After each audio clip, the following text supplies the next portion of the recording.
સદગુરુ મહારાજની જય. ગોરધનભાઈ કીધું ને કે ભાઈ ઉપદેશ લીધા પછી તરત પતિ નથી જવાતું.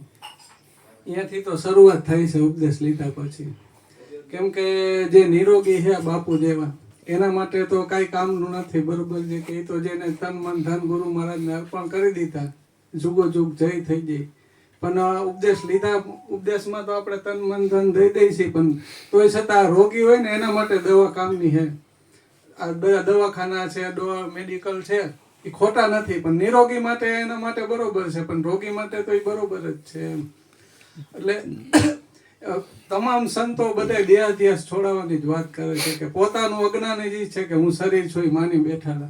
બાપુ બોલ્યા ને કે સદગુરુ દેહાધ્યાસ છોડાવે છે. આરતી કરી લવો વરણ, ધરું ચરણ કમળમાં ધ્યાન, સદગુરુને શીશ સોંપતા કે મારું મટી ગયું દેહાભિમાન. કેમ કે એ મોટામાં મોટું જ આવરણ એ છે કે પોતાને શરીર માની લે છે. મને આમ થયું, તેમ થયું, ટીકડું થયું, પૂંછડું થયું, કેટલું બધું લાંબુ લાંબુ. ડબ્બામાં એક ડબ્બાની વાહે બધા ડબ્બા છે. હું કોકનો પતિ છું, કોકનો ભાઈ છું, કોકનો દીકરો છું, આ છું. જે ખોટો છે એ પોતે બની ગયો છે ને સાચો છે ને એની સદગુરુ ઓળખાણ કરાવે છે. એટલે એ સદગુરુની એમ કે બધા તમામ સંતોએ છે ને ગુરુને જ આદર્શ બનાવ્યા છે. ગંગા સતી પાનબાઈની જગ્યામાં એક પંક્તિ લખી રહી છે કે ગુરુને કિંમતી સમજવાનો ભાવ એ જ ગુરુ ભક્તિ છે. બરોબર. અને આ વારું બાપુ નથી કહેતા કે જી કરે હરદેવન બાપા કરે. તમે નથી કહેતા આ દવા લેવા ગયા તો ડોક્ટર એ ગોઈતો એમ છે. બરોબર છે. એટલે આ એક વેમ હોય છે કે હું શરીર છું ને છોડાવે છે. ગુરુ મહારાજ આપણને વેમ કટાવે છે. એટલે સત્તા સાહેબ કે વેમ ભૂલી પ્રેમમાં હું મસૂર થતો જાઉં છું. બરોબર છે. આ કરવા માટે શું કામે કે પ્રેમ પંથે ચાલતા કે આત્મ બને પરમાત્મા. એ વિચારે કે હું પ્રેમમાં મસૂર થતો જાઉં છું. શું કામે ને કે એક સતના નૂરથી છે આ વિશ્વની ઉત્પત્તિ એમ. કેમ કે તન મન ધન જે ખરેખર આમ તો આપણા છે જ નહીં, ગુરુ મહારાજના જ છે.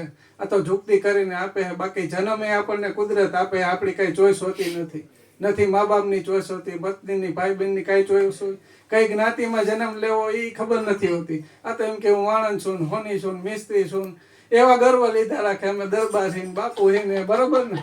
બોલતા નથી. આ બધું ખોટું. સદગુરુ મળ્યા સતનામ સુનાયો, 84 નો રાહ ચુકાવી એક અખંડ ધામ ઓળખાયો.